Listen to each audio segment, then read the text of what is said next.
Never Say Never by Natasha Jonigan, Chapter 15. When we arrived to DFW Airport, Daryl was there waiting. The ride to the hospital was long and everyone was lost for words. Paula didn't say much and looked out the window the entire ride. I asked Daryl why he didn't answer my calls, and he said his cell phone signal was weak inside the hospital. I didn't know Mama was in the critical care unit, I said. Has something changed? Paula asked.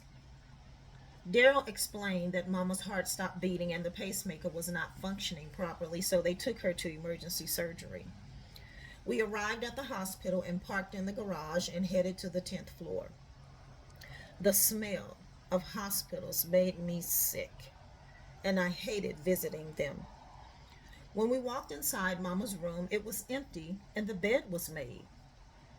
Paula and I asked the nurse at the front desk where Mama was. The nurse said Mama was still in surgery. The doctors are still trying to replace the pacemaker, which was malfunctioning. We asked the nurse how long she'd been in surgery, and she said almost 3 hours. The nurse suggested we go to the hospital cafe to get a bite to eat. I decided to have a deli sandwich while Daryl and my sister opted for the today's special, which was spinach, lasagna, and garlic bread. Daryl had to bring Mark up in our conversation. He said Mark was in banking now and worked for Wells Fargo as a relationship banker. That was mighty convenient since I knew Felicia also worked there as an underwriter in home loans.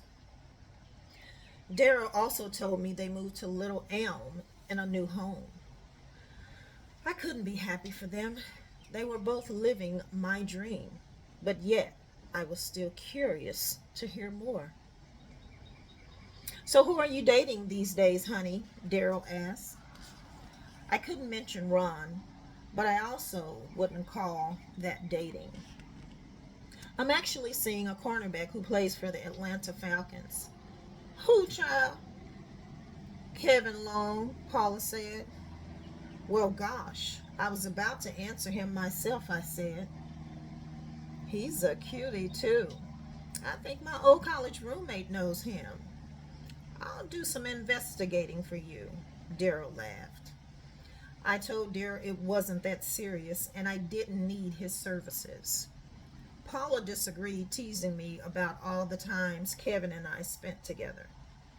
Paula disagreed, teasing me about all the time Kevin and I spent together.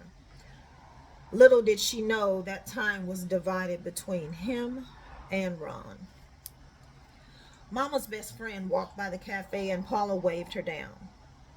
Liz came and had a seat next to me. Holding a beautiful potted plant, she said she came to see Mama before choir rehearsal. You know that ex-husband of yours is still trying to preach, Liz said.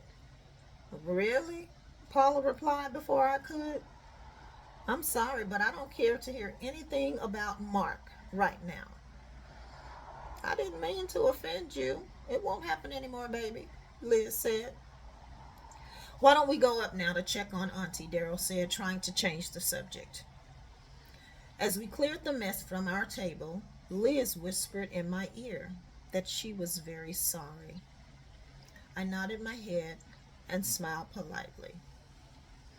As we rode to the elevator, as we rode the elevator up, Daryl and Paula went on and on about how good the lasagna was. They couldn't believe the hospital food was that good. We arrived on the 10th floor and it was unusually quiet.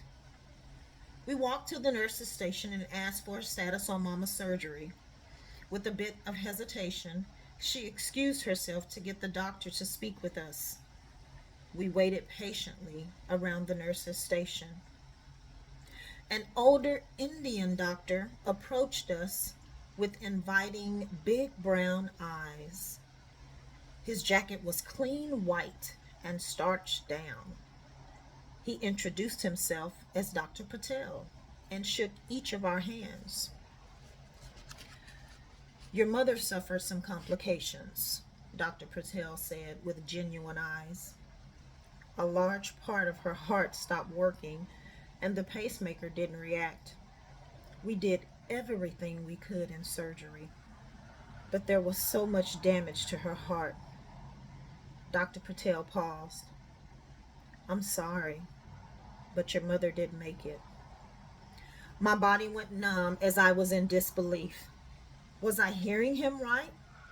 I could feel warm tears as they rushed down my face, still unable to move or say a word. Liz listened and sat down as tears filled her eyes. Paula broke down into Daryl's arms as they both cried.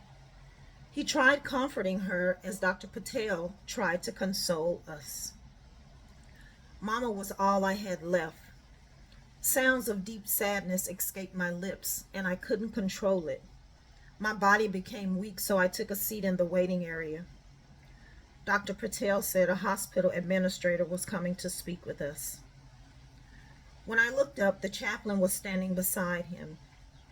Immediately, he walked over and placed his hands on top of Paula's and asked if he could pray with us. My body was frozen, and I couldn't move, although I was alert as to what was going on around me. My mother's voice was in my head. I could hear her saying she loved me. I could hear her laughter. The picture of her smile played in my memory bank. The scent of her perfume somehow ran across my nose. Mama was no longer with us.